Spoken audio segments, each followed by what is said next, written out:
Hey, it's Leo. Welcome to my channel and my April wrap-up. This month I read 11 books, including 2 picture books for Picture This 2022. I read a book for the Disability Readathon, one of the Black Classics Book Club, a road trip audiobook, and then the 4 that I've already mentioned this month in my April Queer Shoutout book review. I also have an advanced reader copy review for you. Before we get to that, as you know, with each video I lift up a different nonprofit that's doing good in the world. I do this to remind myself that people are working to make the world a better place and to inspire me to find ways that I can also help out. With this video, I also wanted to highlight that this week is the National Week of Action for Murdered and Missing Indigenous Women, or MMIW. I'll include a link down below that lists some of the calendar of events. There's some virtual events and some resources, information about organizing additional actions in your communities. This page is from the National Indigenous Women's Resource Center, who are asking us to join them in saying, "Enough is enough. No more stolen sisters." One of the events that is listed in that is a Twitter storm scheduled for Thursday, May 5th. So definitely recommend you check that out. The organization that I'll be lifting up is the National Indigenous Women's Resource Center, which is a Native-led nonprofit organization dedicated to ending violence against Native women and children. They provide national leadership in ending gender-based violence in tribal communities by lifting up the collective voices of grassroots advocates and offering culturally grounded resources, technical assistance and training, and policy development to strengthen tribal sovereignty. Their staff and board of directors consist of Native women from throughout the U.S. and with extensive experience and commitment to ending violence against Native women and their children. NWRC staff bring decades of expertise in building the grassroots movement to increase tribal responses to domestic violence and increase safety for Native women. So I'll link all of that down below. I'll make a donation and I encourage you to check them out and to also investigate the resources and information about the missing and murdered Indigenous women and girls. It is a truly horrific problem, particularly here in the US and Canada, but it may be elsewhere as well, deeply rooted in colonialist violence and misogyny. So I'd like to join them in saying not one more stolen sister. So please check them out, like, share, follow, donate as you are inspired, and thank you. First book that I want to talk about is The 10,000 Doors of January by Alix E. Harrow. This was a debut post in 2019, and I listened to it on Libro FM by narrator January Lavoie. I picked this up because I needed a good audiobook for a road trip I spent last week driving down and spending time with some friends in the southern part of our state here. Side note, I'm now even further behind on watching all of your videos, but I think I'm gonna have to start over on my watch later list. Anyway, Beth Ann Berninga-Sokolar had recommended this book in her January wrap-up, and so I picked it up and thought it would be a good one for the road trip, and it was. This is a portal fantasy that is set in the US at the turn of the century, of the 20th century. Our protagonist, January Scholar, is the ward of this rich white collector of artifacts from around the world, and her dad works as a collector for Mr. Locke, but since he is off on all of these adventures, picking up all of these items for the collection that are then sold or stored, then the daughter, January, stays with Mr. Locke, who it takes care of her. We start to get a sense of her feeling not quite fitting in with the rich society of Mr. Locke, all of the wealthy white folks. We learn that she is mixed race, but we don't know what, a copper-toned skin, and that her dad has dark skin. Then one day she finds this book in this blue chest, and as she dives into it, she's drawn into this other story about this woman, Aid, who goes on this adventure. The story then follows both January and Aid in alternating chapters as we have the book within a book trope, and the adventure goes from there. I really appreciated how this had discussions of colonialism and greed and class dynamics, racism, the destructive effect of empire. I also really appreciated the strong women characters, the chosen family, and the importance of words and stories in the book. I found it to be a really interesting and fun fantasy. There was something that Beth Ann had mentioned in the addendum to her video where she talked about how the author used the convention of, if only I had known then, or I didn't realize then that that was the last time I would see them, and so forth. And Beth Ann had pointed out that that felt a little overused. I definitely noticed it as well, but trying to stay awake driving 5 hours, that actually worked for me because then I was like, oh, what's happening next? And it kept me going. Would that have bothered me as well if I had been not, trying to keep my interest on a long drive? I'm not sure. But overall, I think that folks who are looking for a fantasy adventure, sort of a Portal fantasy, although there's not a ton of time spent in the other worlds, with some contemporary consciousness of race and class and colonialism. A lot of the reviews talked about the beautiful prose, which I agree with, and interesting characters. I do give it 4.5 stars. Speaking of road trips, at the end of my video today, I will cut to some pictures and videos to show you some of my adventures. There are some sea creatures, ocean beaches, and flowering apple blossoms. So stay tuned for that. Okay, I'm really excited about this next book that I picked. You can see that I have lots and lots of tags in it, and that is The Fearless Benjamin Lay. And I picked this for the Disability Readathon. Then I checked actually today, and I don't think it met any of the prompts specifically, but it was mentioned in the book that they are using as the group book, which is Disability Visibility. I read that last year and how I found this one, and I'm so glad that I read this. In this book, this is a nonfiction, and our historian, Marcus Rediker, tells us the story of this kind of forgotten radical who was one of the first outspoken activists against slavery, and that is Benjamin Lay. So Benjamin Lay was born in 1682 in England. He was a Quaker, a dwarf, and a really interesting radical. This book really lays out a lot of the foundations of what kind of shaped Benjamin to be who he was, but then also really dove into his thought and work in terms of abolition movement. He first was a shepherd for the family farm and then a glove maker. He was a sailor for I think 13 years. He married Sarah, another little person, and they moved to Barbados, where the slave trade was very active and the conditions on the sugar plantations was incredibly hellish, and that was deeply impactful to him.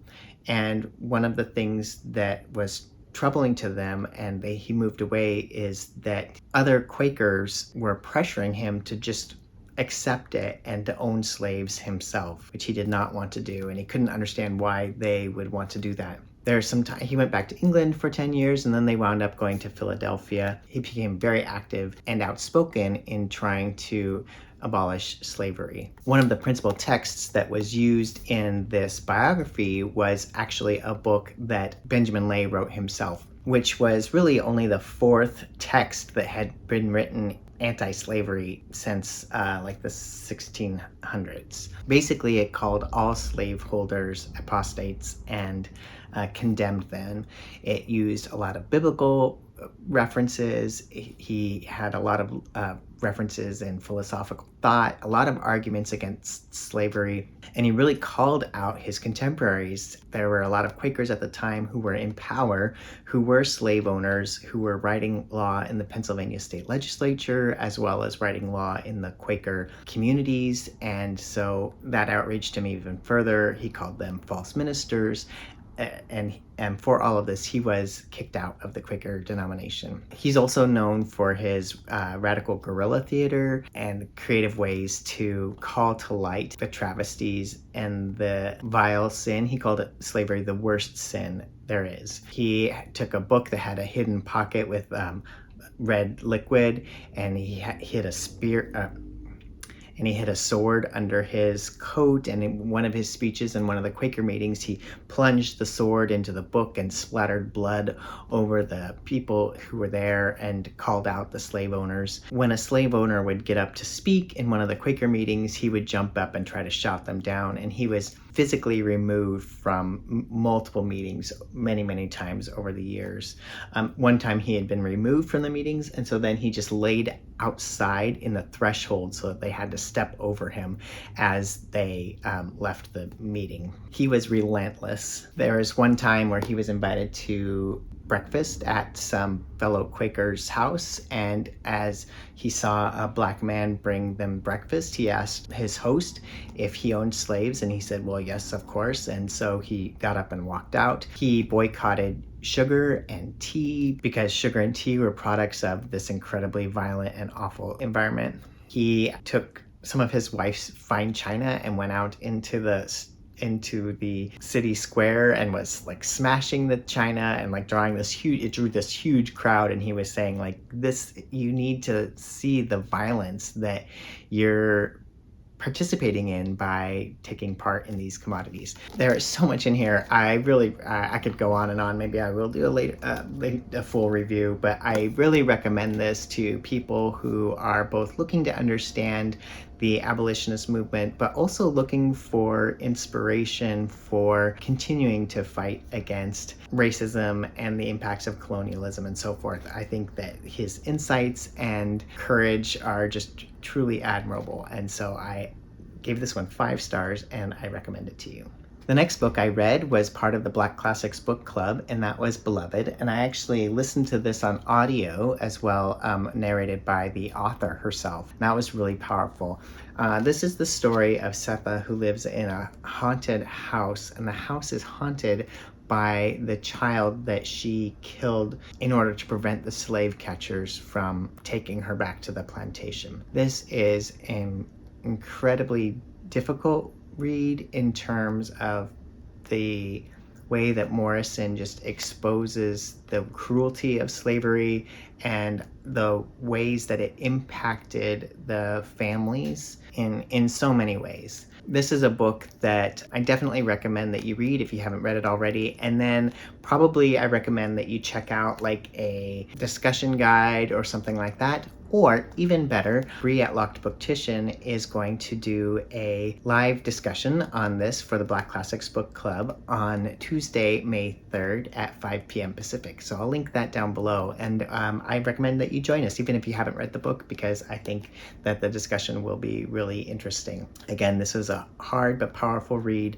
and I thought it was really creative by using this haunting and how it impacts each of the different people in the story as a way to address many different ways that slavery has impacted these characters. So 5 stars for this one for sure.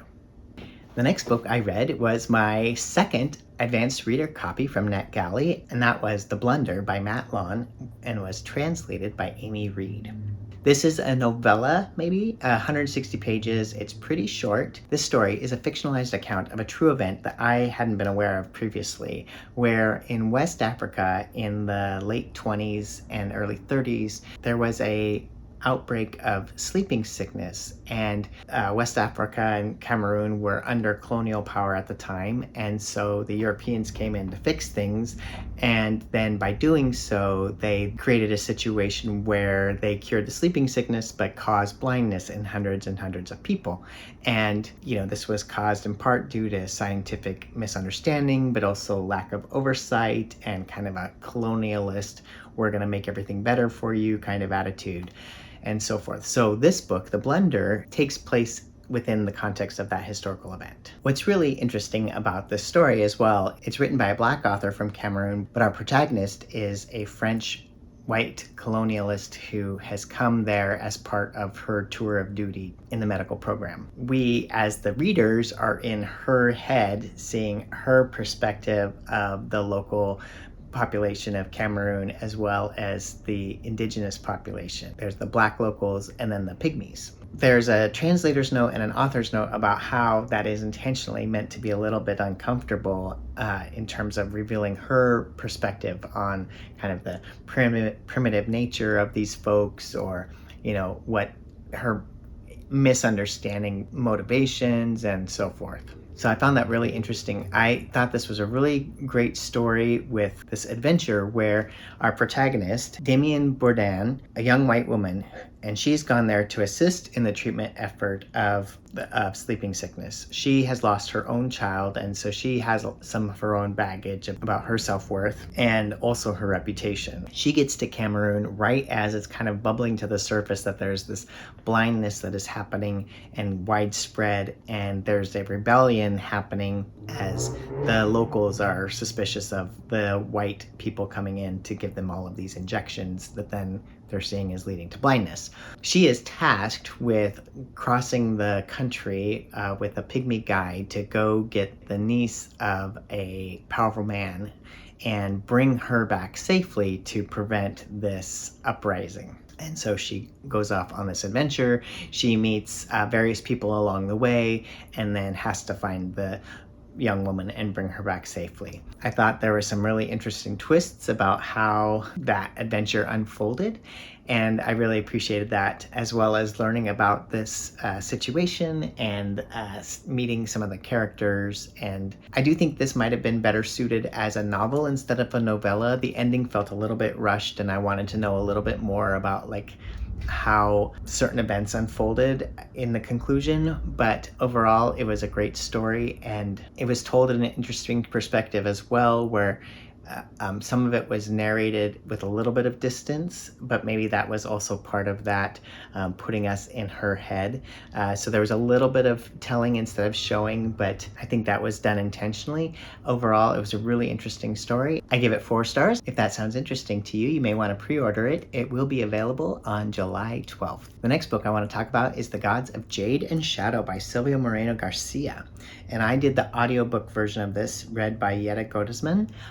Also, fabulous audiobook narration. I definitely recommend that. We love Libro FM, and that's where I was able to buy and listen to this, as well as support a local bookshop, 44th and 3rd in Chicago. Gods of Jade and Shadow came out in 2019, and a lot of folks have talked about it on BookTube already, so you probably maybe already know about this one. It is a really great story about the Jazz Age era set in Mexico. And Cassiopeia Tun is, I almost want to say she's a Cinderella character, but that's not exactly probably accurate. She's a servant basically in her grandfather's house because the family disapproves of her mother marrying an indigenous man who has since passed away. The family is mistreating her, and it's awful, and her mother is too desperate to just have a place to live and care for her to really speak up and defend her, and so that's just how it is. The family then goes off on this trip to some healing waters for the grandfather and leaves her behind to polish and mend and all of those things. And she opens up in a chest in her grandfather's room and digs around in it and accidentally brings back to life this god of death who is missing some body parts and needs her to help him to defeat his brother who has basically kicked him off the throne and imprisoned him in this box. She really doesn't have a lot of choice in this because a piece of his bone has pierced her finger. He's gaining life and sustenance and form from her life form, but it's also slowly killing her. So they go on this adventure, they have to get his eye back and his hand back and so forth, and they try to reclaim the throne. And then there's also this really great dynamic between the two of them. I found this to be a really fun story, really beautifully narrated, really interesting to see the world building so beautifully done in terms of both Mexico at the time as well as the otherworldly elements. I definitely enjoyed it. Beautiful storytelling. I can definitely see why many people raved about it. I'm going to give it a 4.5. There was a little bit at the end where I didn't give it a 5-star, but I recommend it. And I'd love to know, have you read this one and what did you think of it? Okay, then I read 2 books for Picture This 2022, and there were 6 prompts for that, but I didn't read 6 books, I just read 2. And so the first book that I want to talk about is Colin Kaepernick, illustrations by Eric Wilkerson, I Color Myself Different. And I did this for the prompt of home. And this is a really lovely picture book story of Colin as he is in grade school, and it's based on a true event. The assignment is that he has to draw his family, and so he does, and he's thinking about it, and so forth, and beautiful illustrations in this one. And then he draws this picture of himself, and you can see that he is the only black child in the family. So there's this question from the kids, and it turns out he's adopted. This really beautiful conversation with his mother, and then this lifting up of various black leaders that inspire, create, lead, and change the world. And then he really claims for himself his love of his brown skin, his love of being different, and his awesomeness. So definitely recommend that. And also, I just think that Colin Kaepernick is just really a fantastic individual, and I appreciate the activism that he has led us in. I did just look, and I'm saying his name wrong, so it's Colin Kaepernick, and I apologies, and definitely recommend that you check this one out. The second book that I read for Picture This 2022 is Mother God. This is by Teresa Kim Pekanofsky, illustrated by Koa Lee, and I used this for the prompt space because check out this gorgeous space on the book. There's multiple pages where we see space, but really this is a really incredible story that just talks about the different ways that God is mothering or mother, and it's beautiful in its diversity and its embracing of the female experience, and the drawings are just really beautiful. It's theologically sound. I mean, this is an image from the Bible with God as mother over her hens and the mother bear. And I also really appreciated this one that mom has. I think that's an insulin pump. So there's a lot of representation, and just a beautiful, beautiful book. So if that's something that's interesting to you, definitely recommend you get that. The book is described as a visually stunning exploration of the feminine images of God from scripture, and an invitation for kids to experience God as mother. And I think it just really does that really well. So if that's something that interests you, you may want to add that to your shopping cart or give as a gift to little ones in your life. As I mentioned earlier, the other 4 books that I read in April were on my Queer Shoutout book review, and those were The Map of Salt and Stars by Zane Jukadar, The Secret Life of Albert Entwistle by Matt Kane, The Craft of Love by E.E. Ottoman, and the play Corpus Christi by Terrence McNally. So I recommend you check that out if any of those sound interesting to you. Also, thank you again to people who are making the Stand With Trans Kids book tag videos. I add them to the playlist as I see them, but please again let me know if I've missed any of your videos. I just really appreciate everyone stepping up and standing with trans kids, especially in a time when they are under attack. And if you haven't checked out that Stand With Trans Kids book tag video, please check it out and consider yourself tagged. Well, as promised, here are some videos and photos from my trip.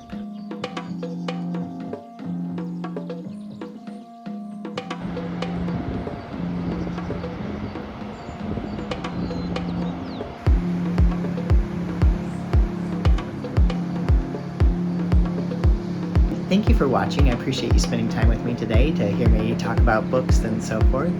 Have you read any of these, or have you considered adding any of them to your TBR? I hope that I've sold you on at least a couple of them. Please feel free to like and subscribe. Leave me a comment below. I'd love to continue the conversation. Thanks again for watching, and I'm wishing you hope, love, courage, and joy.